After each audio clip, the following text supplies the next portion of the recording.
In June of 2010, a group of community volunteers from Clarence, New York, came together with their camcorders and spent some time videotaping the people, places, and happenings of the Clarence area. Ransom Grove was the first name of the town when Asa moved out here in 1799 and built a tavern and a home for he and his family. He built the first sawmill, and he had a distillery. He built the grist mill, and it opened in 1803. We still do have working farms in the town of Clarence. Unfortunately, a lot of barns have fallen down from disrepair over the years, but we still have a significant number of them that have a lot of great history. This is our town, Clarence.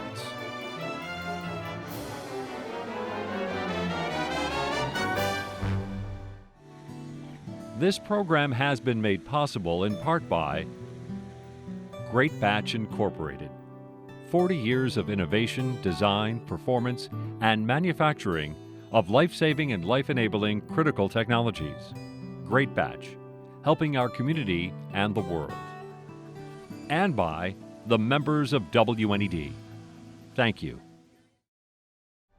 My name is Jeff Feinen, and I chose to do the park system in Clarence. The parks are probably one of the best things about town that really brings about a lot of the values, really mirrors the values of a number of the residents, if not the vast majority of the residents. At the main park, I really always shot the lake down there. It's really a wonderful place of serenity. It's just a nice place to go and reflect. It's a great place to go and see some ducks and some geese and just watch them go about their merry way, and you can kind of get lost and your worries go away. We like fountains out here. If you got a puddle of water, you put a fountain in it. The stone fences are very indicative of this area, very indicative of town. The entry and the exit to the town are both made up of similar stones, but into pillars with lights on top. You know, and back in the heyday of the Automobile Club, this was, it was a beacon standing out, from trees and fields and dirt roads. I shot the town hall campus because in the campus there's a town hall and the library and a number of baseball facilities there. The baseball association itself, I believe, is almost 1,000 children, boys and girls, in the baseball clubs. So we have baseball diamonds all over town. The main park, in particular, is utilized by a number of families. Not only from this area but other areas of town. A lot of mothers come up during the day with their kids, babies to young children, and they just have a ball up here playing, picnicking. Grandparents bring up the grandchildren. It's a good place for them to play on the swings or the teeter-totter, or Grandpa and Grandma can stand down at the bottom of the slide and the kids can have fun going down the slide. The values that people enjoy are reflected in the parks.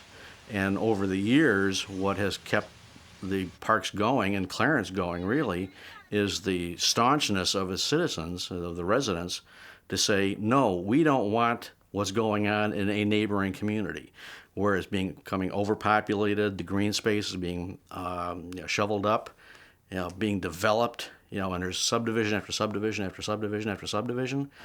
Clarence people want the green space. So now, even with there's certainly a good deal of development going on in town, but whenever there's development that goes on, there's a certain amount of green space that is mandated before the development even goes in to be set aside. And much of that green space is then devoted into parks. It's a very integral part to the community life in Clarence. My name is Kathleen Hallock, and I'm the retired town supervisor in Clarence, and I want to talk about the Town Park Clubhouse. Wally Smith, I'm Vice President of AAA Western Central New York, and the Clubhouse is very dear to us at AAA since it was founded by what was the Auto Club of Buffalo in 1900. In the early days of motoring, the only people who had automobiles at the time were very wealthy people. And then so it happened that the Auto Club of Buffalo was founded in 1900. And one of the main purposes of the Auto Club movement at that time was a pure club where people joined to get together to socialize, enjoy motoring as it existed at that time. People traveling around at the early 1900s, members of other auto clubs, could stop there and stay overnight, and some members wanted to do that too, obviously. So it was quite a place, and there was a band playing every night for members, and it was open from May until about October during the year. Full kitchen staffs, full wait staff, etc. So it was quite the place, quite the social place. One of the main activities when the clubhouse was built was it had a pond fully stocked with trout for the enjoyment of the club members. And that still is today there, the pond, and certainly the town.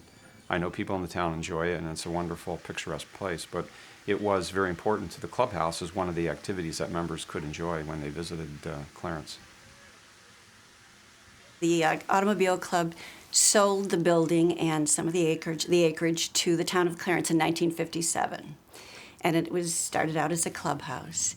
In about 2003, a lot of groups came together, and they restored a lot of the furniture. Again, they went back into a lot of research and covered the furniture and arts and crafts style, and did the lounge upstairs. We found alabaster chandeliers that were original to the building from 1911. They were in the storeroom. And we were able to capitalize on so much of the things that were here. We wanted to replicate the original lighting that was in the building in 1911.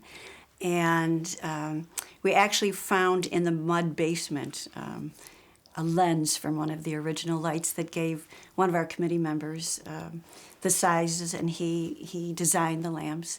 And if you look at the lights as they exist now, and the way they did in the 1911 pictures, you couldn't tell the difference. They're just wonderful. Did a great job. There were some prominent people that worked on the design of this clubhouse, and it was really it was a milestone event in the movement of motoring around the country. It was the first clubhouse built, and there wasn't very many after this. So people had influence in this clubhouse design, such as Frank Lloyd Wright, Gustav Stickley, and it was designed by one of the main architectural firms in Buffalo, who had also designed a building for the Pan Am Exposition in 1901. It's really refreshing to see what the town has done to keep the integrity of the building. It's pretty special to put effort like that into a building, which is a unique building. It is certainly unique, I would say, not only in automobile club history, but it's unique in our area, too, in Western New York. I'm Doug Kohler. I'm the Vice President of the Clarence Historical Society and a lifelong resident of Clarence. And the story that I chose to do was the 5 Hamlets, the settlement of the town. The 5 Hamlets are traditionally the Hollow, Harris Hill, Clarence Center, Swarmville, and Walkettsburg. The Hollow is probably the most famous part of town. It's the oldest part of town. It's where you find some of the oldest and most recognizable buildings, some of the oldest names, some of the oldest families. My students always say is, okay, Mr. Kohler, but what's a hollow? Well, the hollow, of course, is the low spot between the 2 hills. Clarence Center, an activity called Meet in the Center. It's almost like a street fair. The local businesses, artisans, people with, crafts they want to display. The Eshelman building. In 1872, it was alleged to be the largest building outside the city limits. Yeah, the clocks, that was something that we had on the board before the plane crash. And after the crash of 3407, it took on a very different sort of feel for all of us. But it's now a striking visual. You see it when you come into all 4 corners. Each of the hamlets has got a history around the base of the clock, and it kind of symbolizes the heart of the town and the heart of the 4 corners. Harris Hill developed a little bit later. When you look at settlement patterns, you've got the center, you've got the hollow. The railroad connected them to each other and to the outside world. Harris Hill was bypassed by the railroads, and it wasn't until post-World War II that Westinghouse, when they came in and set up shop near the airport, was looking for a place for sort of their mid-level management. And so they started settling in and around Harris Hill in what we call the Gardens. And those two pillars were sort of that show entrance to the gardens, to the Morlando Gardens. In the background is a building called Reed's Cleaners. And that's the old Asa Harris Tavern, goes all the way back to the first settlers, the early 1800s. Each of the hamlets has at least one anchor church. For Harris Hill, it's Nativity, which was built in the mid-1960s and certainly stands out. Swarmville's, I have to tell you, it's probably not as well known as the others. It's one of my favorites. Like the churches, hamlets identify heavily with their fire departments. There's a real strong connection with first responders. Clarence Center has a fair that raises money for the Clarence Center Fire Department. And Swarmville, it's the same way. They've built a new hall on the east side, on the Clarence side of Transit Road. Walkertsburg is one of those hamlets that's a little less well known. We call it the North Country. And that area was settled last. It's much wetter. It has to do with the ledge and the escarpment and the way water drains through town. And so first settlers came in and settled along the southern part, in the hamlets in the southern part of town. It took a special kind of people to settle the north. And so it wasn't until the 1860s that Germans from North Germany came in. And they had experience for generations draining the Baltic coast. Took one look at the North Country and went, yep, we know exactly what to do with this. They dug big ditches that paralleled the roads. They drained their farms into those ditches. They carried the water into Tonawanda Creek and turned that into great farm country. And it's still farm country today. It's about geology and why people settled where. It's about different ethnic groups. It's about the land. It's about Native Americans. Just about every story that connects to Western New York has a thread that relates to Clarence. So from War of 1812 to the railroads to architecture, I mean, it's all here. Within a 9x5 town, we've got it all. I'm Andrea Kimbriel, and I shot the Eshelman building in Clarence Center. It was built in 1872 by John Eshelman Jr. and his nephew, A.G. Eshelman, and they had a store. It had dry goods and hardware. It still has the old push ladders that people used to use to stock the shelves, and it's definitely a place had a lot of uses and a lot of people came to, and you know that there's history behind it. It was kind of a hub for the community. At certain points, it had kind of a makeshift post office, and the desk used for that is actually still there in the store. It has a safe that was also kind of an unofficial bank for farmers and other residents there, as well as the store. It was kind of the subject of quite a few robberies. There's actually a little trap door where the man of the house would sit with his rifle guarding it. And it was one of the first places to have a Bell telephone, and the year it was built, it was believed to be the highest building in the area outside of the city of Buffalo. The second floor was a private residence. The third floor was a public meeting space, so it was used for performances of music groups, and politicians would come to talk about their platforms. The stage is still there, and it's an apartment, so there's like a bed and a table on the stage now.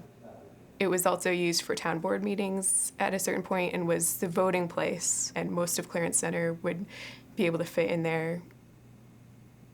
One of the things people would come to the store for were tires, because it was one of the only places in the area that sold tires. So they would come from Syracuse and Rochester by train on the Peanut Line.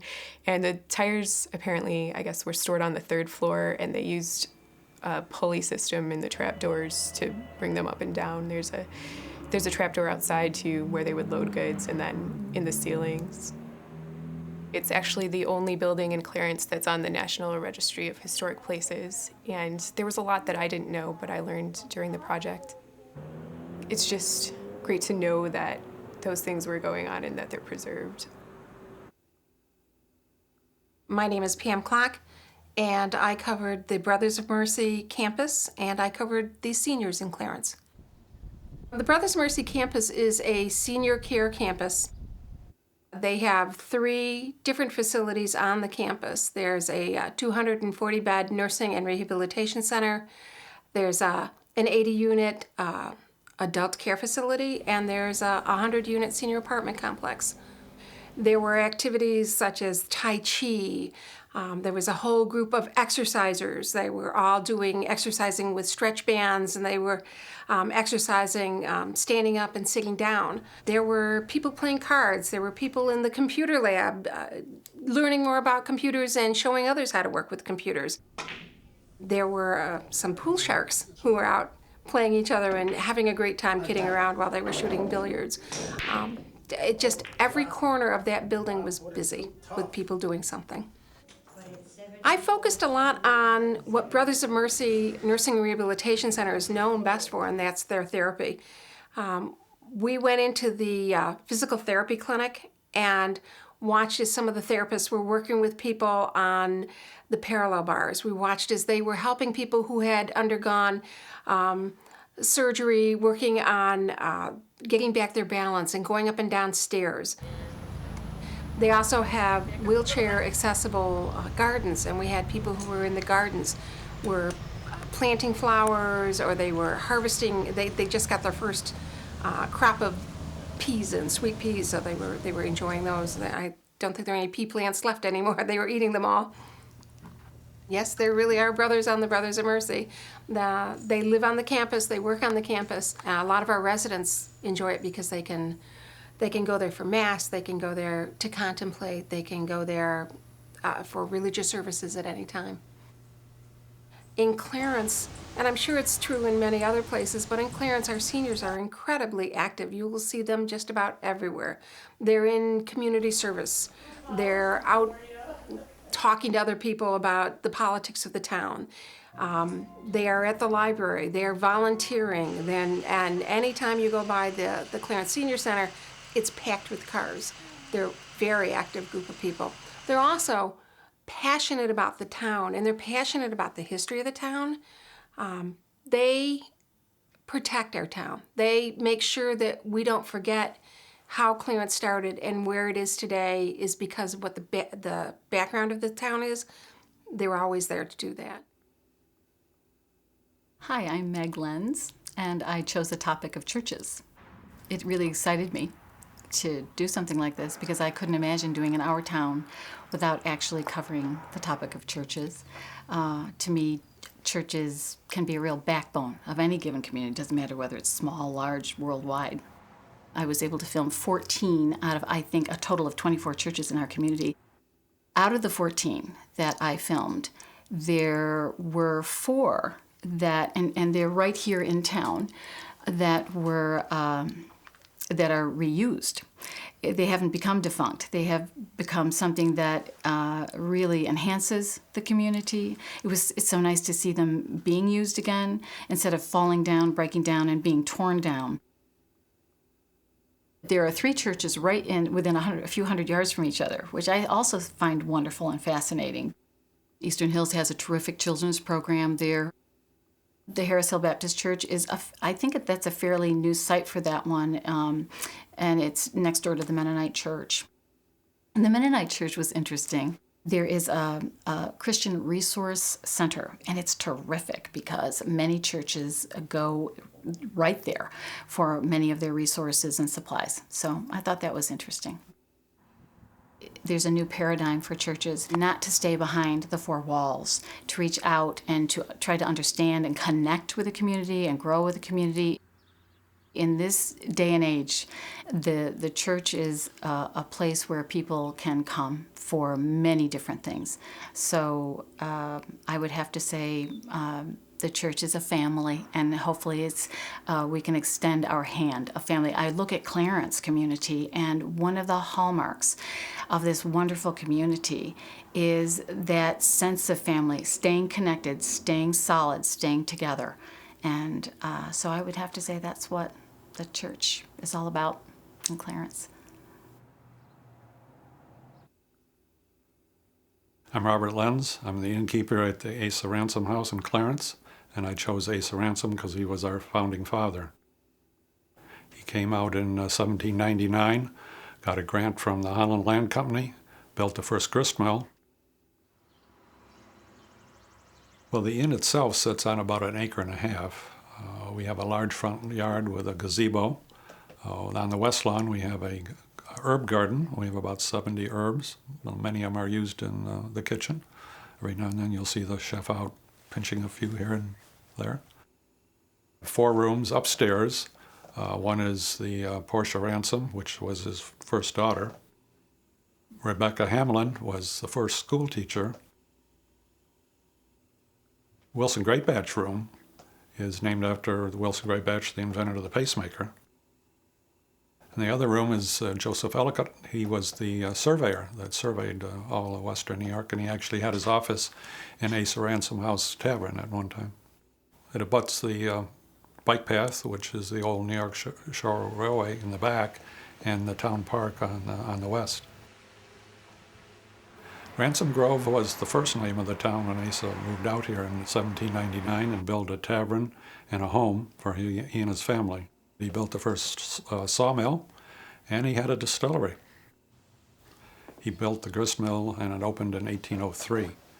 Before that, the farmers had to take the grain to Fort Erie for grinding, and it took a whole day's trip, and they had to cross the river by ferry. There's very little left of the mill. That was the actual mill that Asa built. We had about 4 mills. We had one in Clarence Center, and there was other ones along Ransom Creek. Unfortunately, this is the only one left. It was built out of stone, so. A lot of our guests go back, and it brings back old memories of mills that were probably in their area. My name is Darlene Feinen, born and raised in Clarence. I chose to film the farms of Clarence. We still do have working farms in the town of Clarence. Unfortunately, a lot of barns have fallen down from disrepair over the years, but we still have a significant number of them that have a lot of great history. The Metz farm was built in 1828. The barn that's still standing is called a Pennsylvania Dutch bank barn. There's only 3 of those style of barns still standing in the town of Clarence. They still have the original smokehouse on the property. Heisey Road, even now, still has over a dozen farms on it. One of the barns with a big American flag hanging off of it, which is how much more patriotic can you get than American farm? Greg's both is Greg's U-Pick Berry Farm. And right now they've just finished off their strawberry crop. And next comes the blueberries, which are delicious, and that was really exciting. I think he has 300 acres now of blueberries, which is pretty significant. Through work with the Farm Trust, their farm will forever be farmland, that it can never be sold off for development. So this is pretty significant. It's the only farm in Clarence that currently has that designation. The Kalkenberg Farm on Walcott Road has hay rides. They've got a corn maze. They could go out and pick pumpkins in the field, and so they've expanded into agro-tourism. The DeWitka family, it's the last working dairy farm in Clarence. The farm started in 1910. They've owned it for 70 years. She and her sons still work the farm.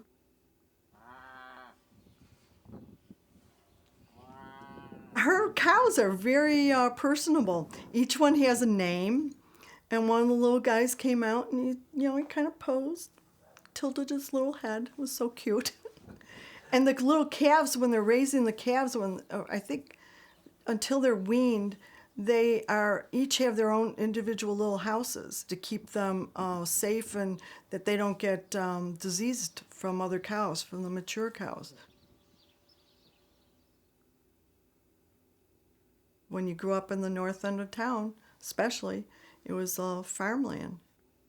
A lot of my friends and my uncle, we had a lot of good times playing out in the barns, all through the hay lofts.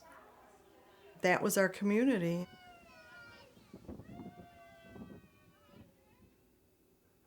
My name is Erwin Rakoczy, and my story is the Clarence Hollow Farmers Market in the village of Clarence. It's not only just a farmer's market, but it's a social center. It's sort of a community center. It's almost becoming a town center, an old-fashioned town center. It brings a lot of people in the area together, neighbors, friends, and some of the local farmers, allowing them to sell their wares. We have the country store, which is part of our center. We have a wine shack, which every week we have a wine sampling. We have a coffee shop. We also have a little picnic area. We have about 7 or 8 picnic tables underneath it. Close to 35 vendors. Plus we'll have a lot of non-for-profits. Plus sometimes we'll have events. On a good Saturday we'll have 300 to 400 people. Little Sprouts. That's a new program we started this year to get the younger kids to understand what a farmer's market is and what fruit and vegetables are out there, and so get more in tune with the land, as we like to say. So we have programs every week. For example, we'll have them find certain vegetables or certain things in a farmer's market using the alphabet. So they have to find A through Z. They'll get a little sticker or a little coloring book, or we'll do other programs. We'll give them what we call market bucks, which is a little promotion. We'll give them $1 to spend in the market to buy something. So we're trying to get more of the younger people involved.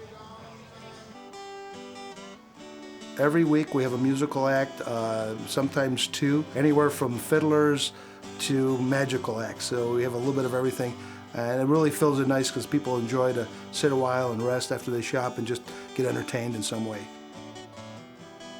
Chex the Clown. He's quite a celebrity in the sense that he's there every week and people would miss him if Chex wouldn't show up. He's part of the deal. He's been doing it for 6-7 years with us, so he's definitely part of the organization.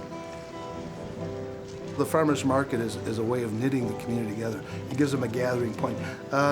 Even though we're in a society where we have all kinds of electronic media to touch each other, people just love to see people. People love crowds. Well, my name is Peter Wolfe, and I chose the topic of the bike paths in the town of Clarence. Our bike paths together total of about 20 miles of trails. All kinds of people use it, old, young. They're originally built on railroad right-of-ways that the town purchased many years ago, and so we blacktopped and made these bike paths. The town officials, and I think all of us, were quite surprised at how much it got used immediately. I mean, we almost had to throw people off when we were trying to finish the job, and it just got used so much that we had to expand it and keep on going with it. One is called the West Shore, and that's the one that goes from Worley Drive to the town line and actually continues on to Akron. The second one is the Peanut Line, and we start at Transit Road through the town, again out into Newstead, and it connects out there at a place called Akron Junction. So it's quite possible to start on one, ride quite a distance out of town and out into Newstead and then come back. The bike path runs right next to soccer fields and baseball fields. This time of year, people are on it all the time. They use it year-round, interestingly enough. They cross-country skiers and so on, and people just walking. So it gets a lot of activity. The bike path does go right through our farmers market and then on through to the east of town. There's a major monument out there that was made for a man by the name of Peter Greatbatch from the Greatbatch Foundation. He donated some money to us so we could finish that part of the bike path, and died shortly thereafter, so we put a monument out there. The Clarence Center Bridge was the beginning of the bike path, and that was put together by the Rotary Club of Clarence and the Town Conservation Department. We refinished the bridge. It was a rusty old mess, actually, when we got it, so we tried to make it look better, and it still does.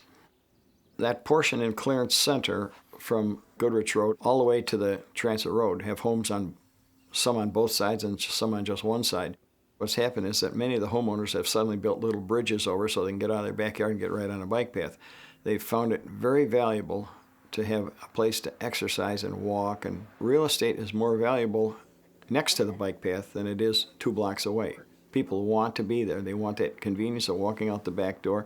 I think some of them just like to sit and watch you ride by or walk by or whatever. Well, it provides a safe place for people to exercise, walk, ride their bikes. That's what's important. My name is Henry Brodowski. I am a 10-year retiree from the New York State Office of Parks, Recreation, and Historic Preservation, 40-year employee there. And the topic I will talk about today is the historic preservation in the town of Clarence. Clarence always maintained its ties with the past through its historic buildings, homes, farms, cemeteries, stone walls. And it was in 2005 when the town board organized a committee of citizens to develop a law to protect its landmarks from being destroyed, demolished, or defaced in any way.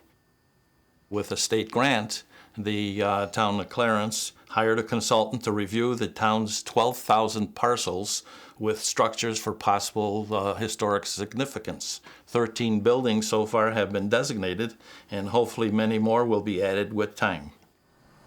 The Goodrich Landau log cabin, constructed probably in 1820 in its original place, and about 1997 it was moved to the area in front of the Clarence Museum. The whitewash on the sides of the building was used as a wood preservative and a deterrent to a variety of insects. The museum itself was originally the home of the Society of Disciples of Christ and was built somewhere in the 1850s. Limestone blocks and heavy lintels above the windows cut from the escarpment on which it sits. The Rice Sinclair Brace House, it is thought by some of the historians that it was the original Asa Ransom Tavern, which was moved to this location. The Schmidt House is a beautifully preserved wooden Greek Revival home, and the small windows on the second floor called prayer windows because you had to be on your knees to actually see out of the building.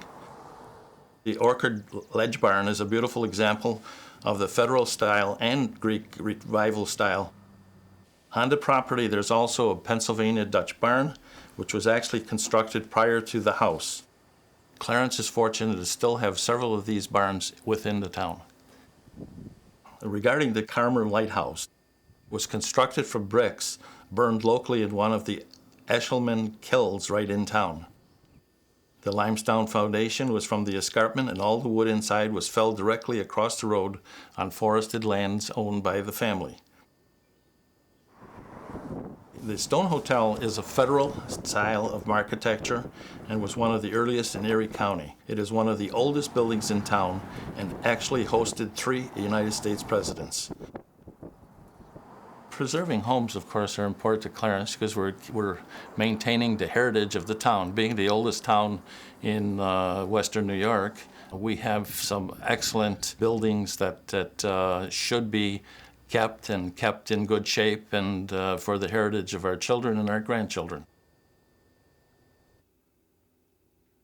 I'm Dawn Kinney. I'm the Executive Director of the Town of Clarence Youth Bureau. And we chose to highlight our youth volunteer program, one program that we run through the Youth Bureau. We really try and get a diverse assortment of volunteer opportunities for the youth in the community.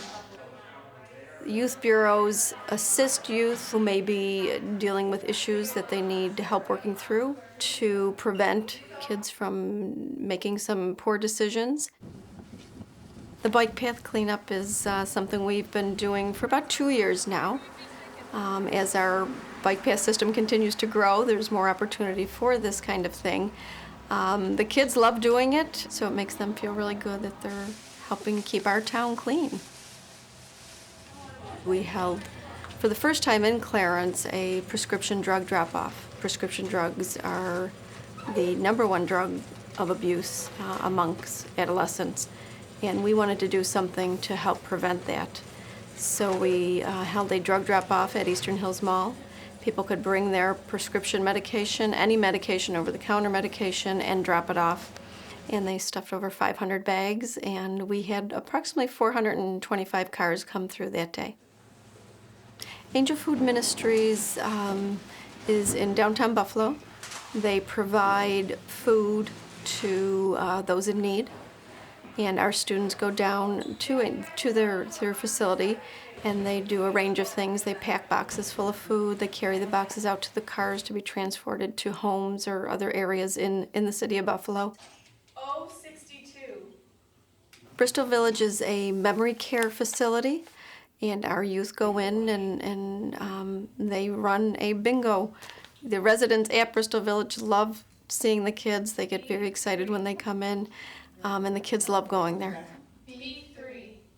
Our program is open for kids ages 12 to 20. We have a partnership with the school district, and the kids are able to get their community service hours, their required community service hours for high school graduation. What's nice is the ages 12 up to, before 9th grade, maybe 13, 14, they're not even getting community service hours towards their requirement. They're doing it because they want to do it. Hi, my name is Diane Bianchi, and I chose the story of the Cemeteries of Clarence. There's a cemetery that is right on my street, and I've always wanted to stop there. It's called the Cox Pioneer Cemetery. What I found out was that the owner of the field's name was John Cox. He was a simple farmer, and this is his family's burial plot. This is one of the 5 pioneer cemeteries in Clarence, and before they had actual regulations for burying people, different farmers and such gave plots of their land to their family members, and this cemetery had about 120 graves in it. St. Paul's set off the road, I would say maybe 1/10 of a mile from Goodrich Road. It's just past Walcott, and I was always curious to go back there. And when I drove back there, what I found was a really beautiful, peaceful cemetery, and it was surrounded by big trees. You could hear the sounds of birds, and the first thing that you saw was a huge white cross, which apparently was the gravesite of one of the pastors.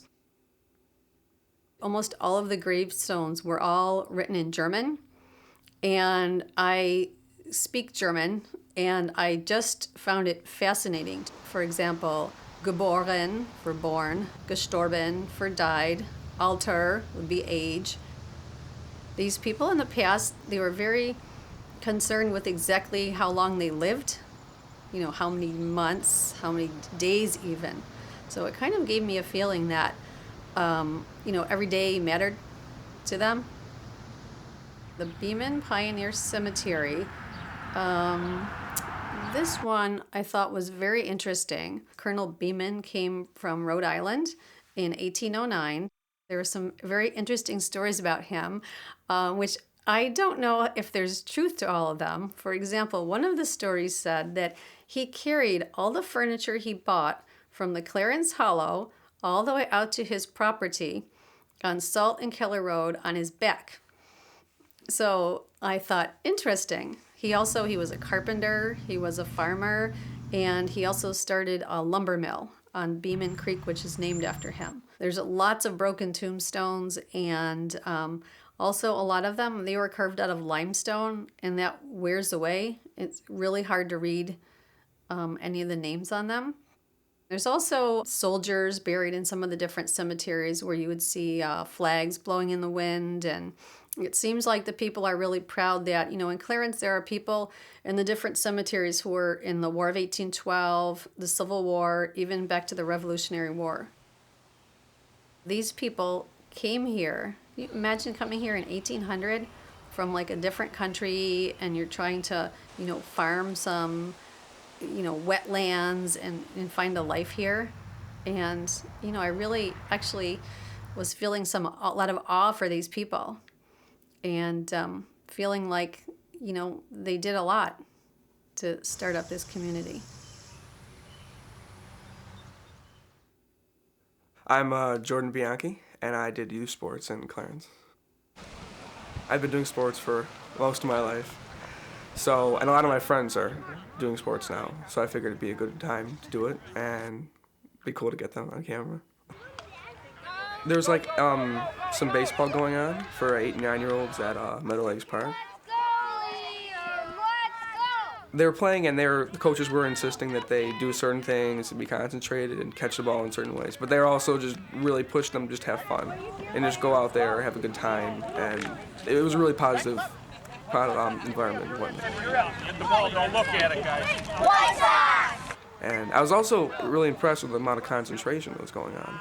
I mean, I could never imagine that a guy who was 8 years old could concentrate and go up and hit the ball and know when to put your foot on the base to run off and whatnot, or to run back or whatever in the time of need. That sounds pretty interesting.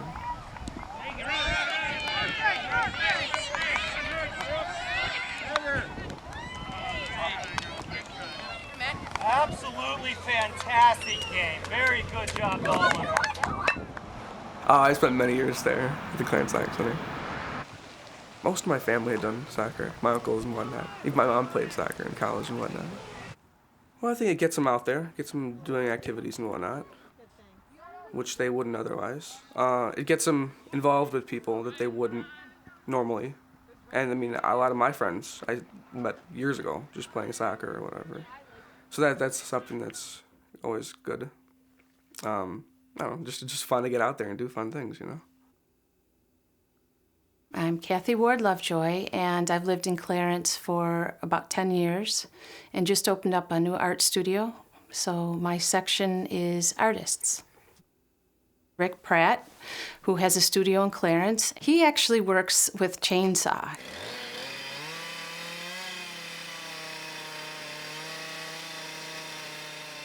I went first to see Rick at a client's house in Batavia. Carved this beautiful, like couple of birds, like a water scene that would go with the pool. So now they still have their dad's tree, their black walnut tree, and it just makes their whole backyard, you know, so much more beautiful. Monkey See, Monkey Do is fairly new to Clarence.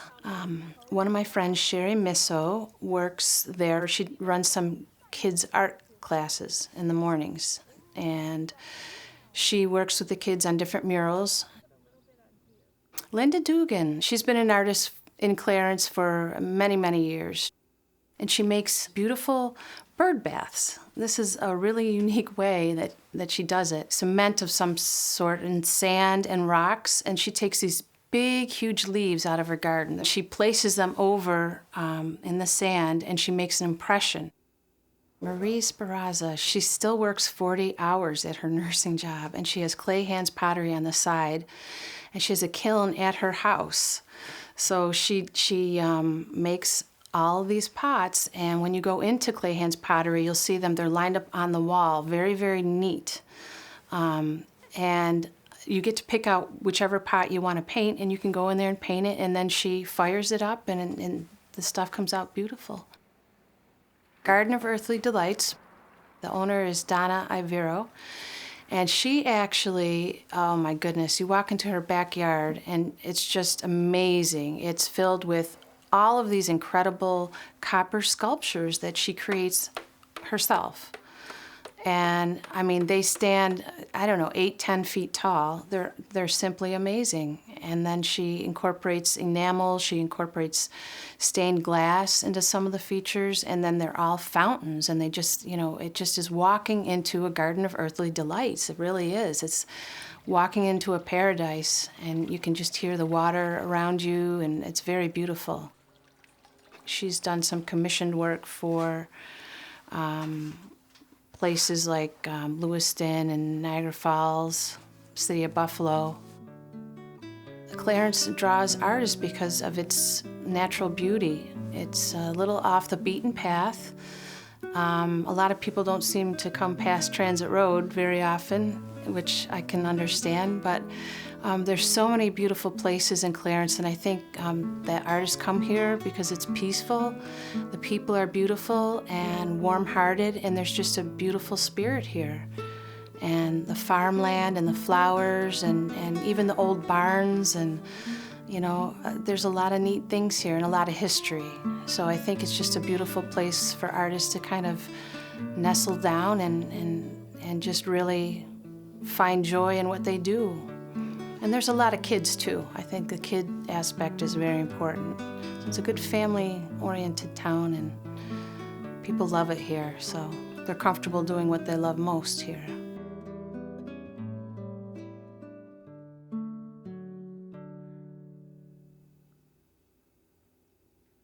My name is Joe McGreevy. I've lived in the town of Clarence my entire life. I am a teacher, social studies teacher, and I work at the University at Buffalo Archaeological Survey.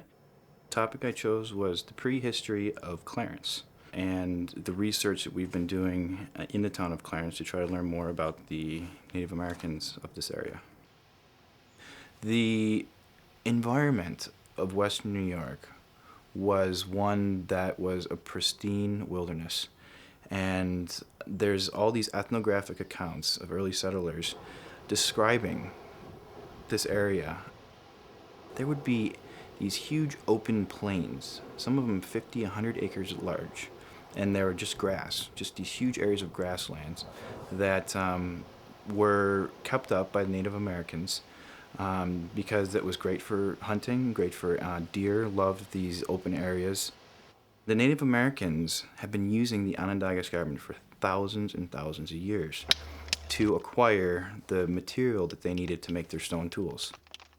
Most people don't think that Native Americans ever lived here. They think of their grandparents or their great-grandparents that moved here, and they think of it from a European perspective. But I've always been fascinated in Native Americans, and there's literally hundreds and hundreds of sites in the town of Clarence that UB has excavated over the past 30, 40 years.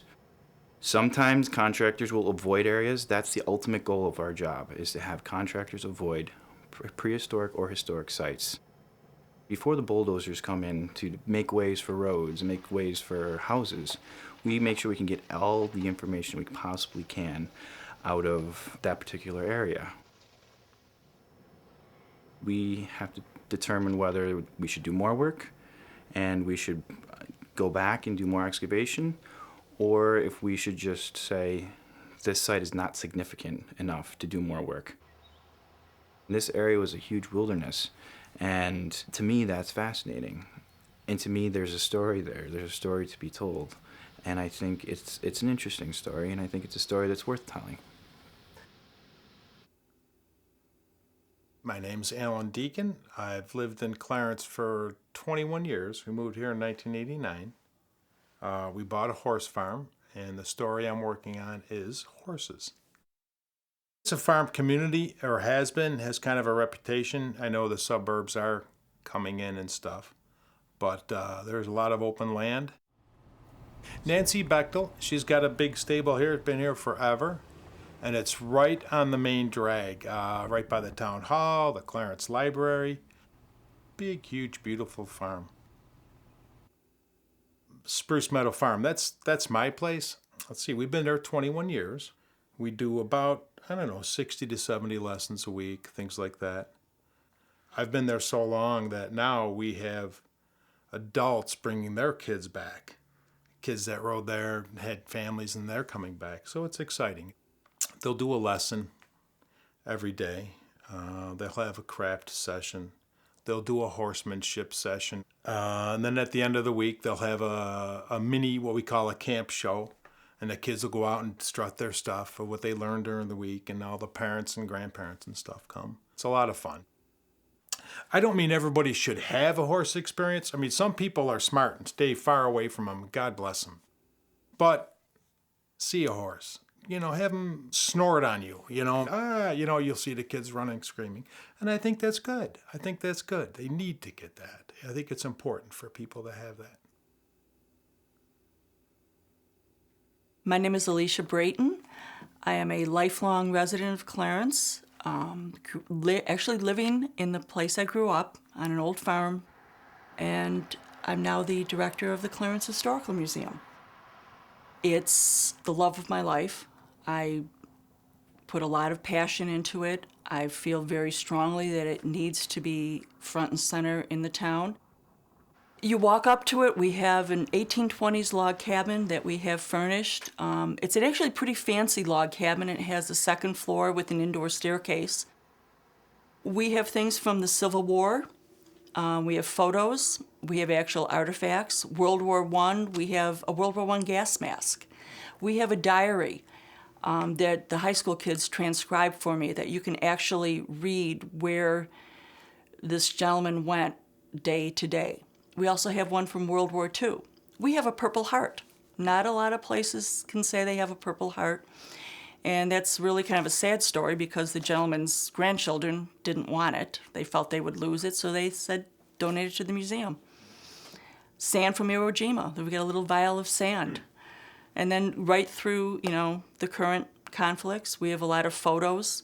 One of my favorite is we have a gentleman when he enlisted in 1958 in the Navy, and we have his son's picture when he went to Operation Desert Storm.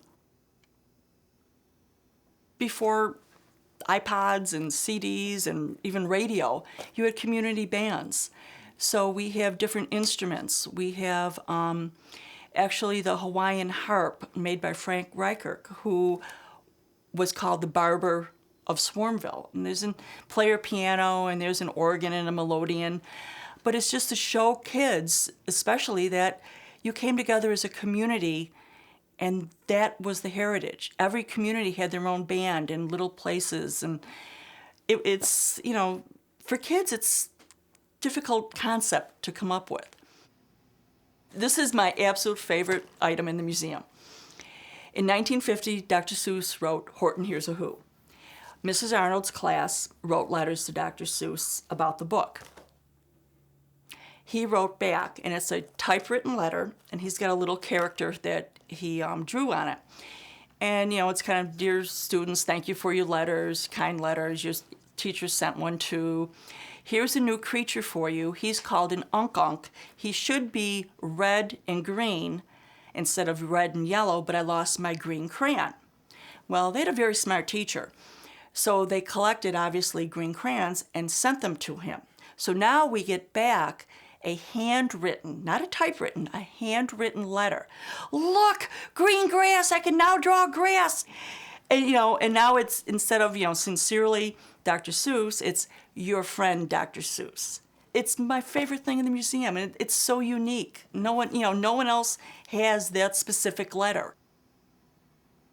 I don't want to see a future without a connection to the past. And I think by showing what Clarence was, how it began, that's what it's about, just making that connection to the past. My name is Melany Arison, and I decided to do my story for our town of Clarence on green space.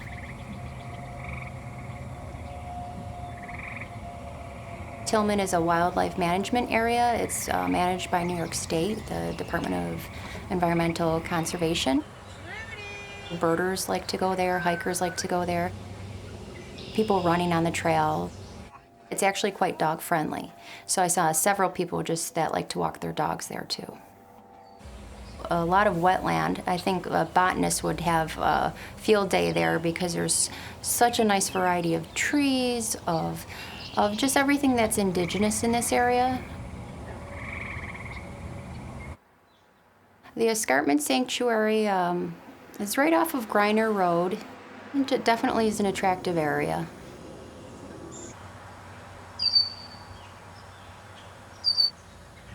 There's a boardwalk that some Boy Scout troops built. People go there to see turtles sunning themselves.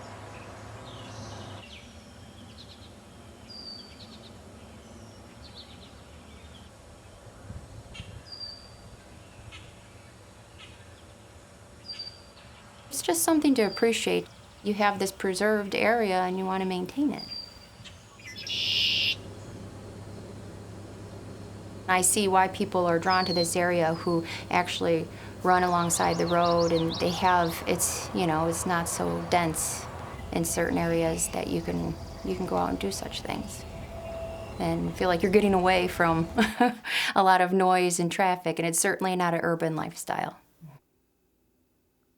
My name is Elaine Wolfe, and I've chosen the Clarence Arboretum as my subject. And I'm Joanna Pickering, and I'm going to talk a little bit about the stone walls that we're building in the Arboretum. By definition, an arboretum is a place where many trees and shrubs are grown, essentially for exhibition and study. Our Clarence Arboretum is really a unique park. The Arboretum's on 18 acres. It's a triangular piece of property that's just north of our town hall. A lot of people come to the town hall, and the Arboretum is right there for them to take a stroll through if they feel like it.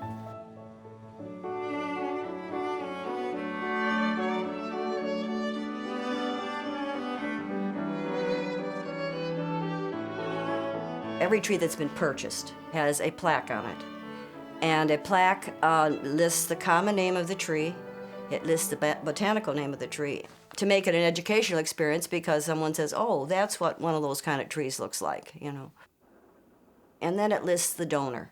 And sometimes the donor will have a little inscription regarding, oh, the family of, or in many cases, it's an in memoriam thing. A lot of people do buy trees for their parents, for example.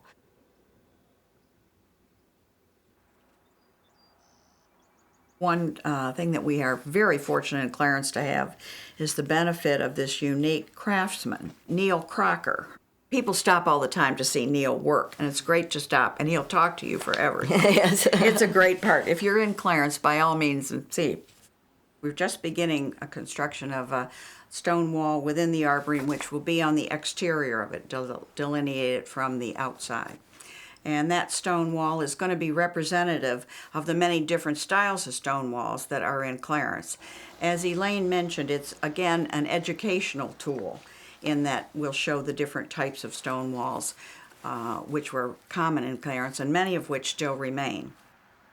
As the farmers cleared their land, they had to do something with the stones, so they became either, we want to call them walls or fences, separating their fields, but also, you know, a wonderful barrier to keep in their different cattle.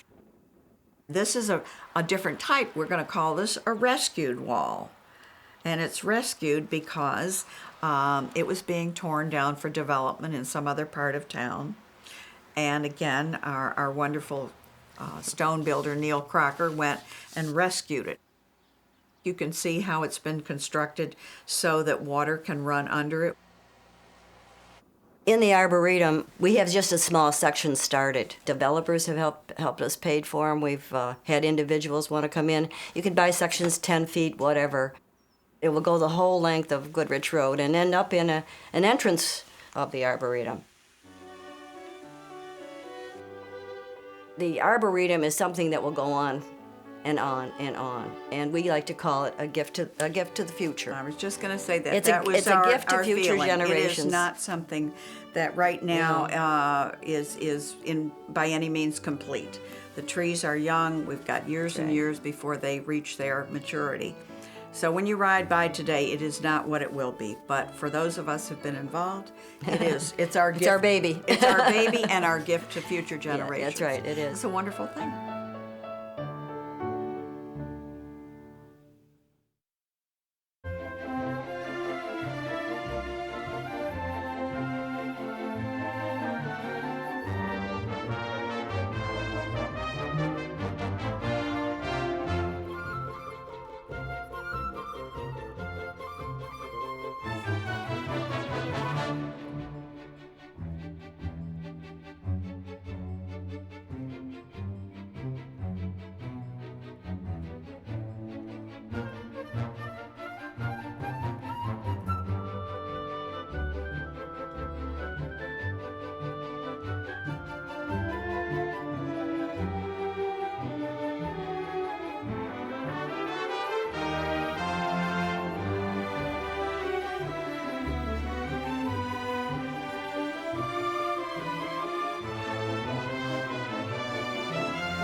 This program has been made possible in part by Greatbatch Incorporated. 40 years of innovation, design, performance, and manufacturing of life-saving and life-enabling critical technologies. Greatbatch, helping our community and the world. And by the members of WNED. Thank you.